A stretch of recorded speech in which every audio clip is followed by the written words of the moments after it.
Hi, welcome to tip number 12. It's 12. So this is to do with hand drills. I picked up this tip not that long ago. I'm fairly sure it was this year, may have been last year. It's to do with the chuck on a drill like this.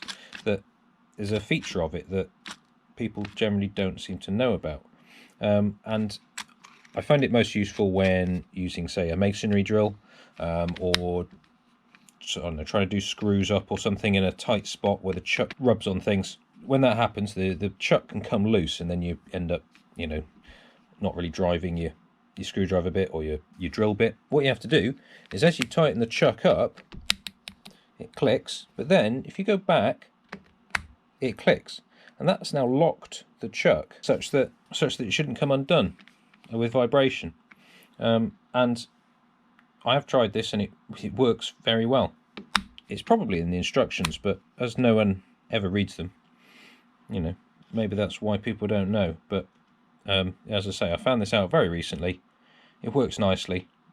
So if you've got one of these, give it a go. See if your chuck has got a lock on it, and see if it saves you any frustration on your DIY jobs. Thanks for watching.